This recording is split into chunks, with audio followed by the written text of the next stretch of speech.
Hello and welcome to Smokey Joe's Passover Seder Kitchen.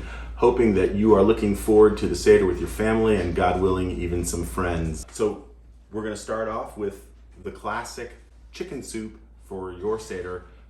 We'll make the matzo balls as well, but that'll be another video. Right now we're just focused on making chicken consommé chicken soup. So let me share with you some thoughts about chicken soup. That sounds a little crazy, right? Because who has thoughts about chicken soup? Well, I have thoughts about chicken soup, and I think some other people do too. Chicken soup should be round and voluptuous. It should be mildly sweet, although not sweet in and of itself. It should have those wonderful globules of little golden fat, skimming along the surface, shimmering, so that when you plunk the matzo balls in there, everything starts to come together at the Seder table after you've gone through the first part of the Haggadah. The way that I have always made chicken soup, I don't use a whole chicken or even chicken breasts. I use dark meat chicken, I use bones, and I use a little bit of skin. The skin helps to bring out some of that fat that I was describing in the first part. And we want to make certain that the soup is rich and full broth. We know anecdotally that Jewish chicken soup is also called Jewish penicillin, and it's restorative, it's delightful, it's something that everyone loves.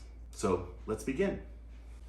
So let's start with the ingredients that we'll need for our chicken soup. I have here chicken, obviously, because you can't make chicken soup without chicken. You can make soup without chicken, but you can't make chicken soup without chicken. So I have some thighs with their skin on. Dark meat with the bone in it is going to release some of that collagen back into the soup and help make a creamy, delightful soup. I happen to have some leeks, so I'm going to use the leek tops in the soup. Of course, celery, carrot, and onion.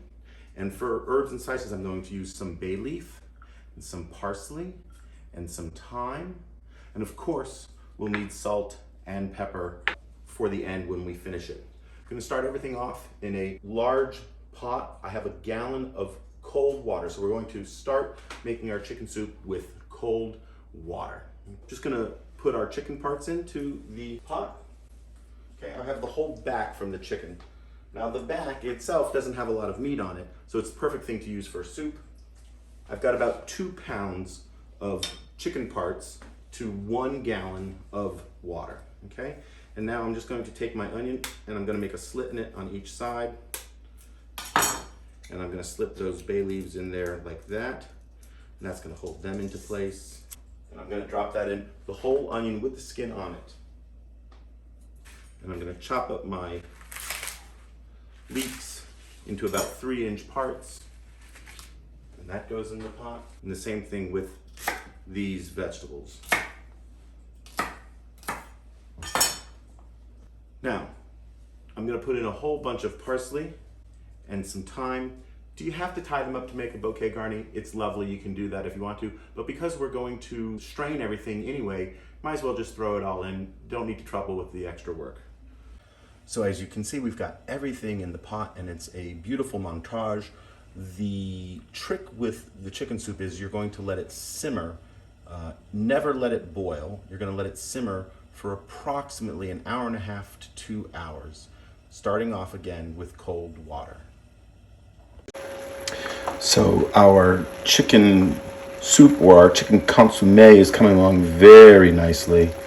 You will from time to time need to skim off some of those brown bits that appear that will wind up clouding your soup that you don't want in the finished product. I find that a wide, broad, shallow spoon works best at skimming off the brown parts. Okay, so it's been about 1 hour and 45 minutes, and I am going to start to remove some of these items from the pot. Okay, I'm not going to throw out those chicken thighs. I'm going to debone them and make them into a chicken salad. You can overcook your chicken. The chicken can get played out, so to speak. It can become dry even after I know it's sitting in liquid, so you think it couldn't possibly get dry, but it's dry on the mouth, meaning it's lost the collagen, it's lost some of the fat in the meat, and it winds up sort of tasting stringy and thin and not in the least bit soft and voluptuous. So that's why you don't want to overcook your chicken, okay? And we're just gently removing, and look at the color of this broth. Look how beautifully golden it is.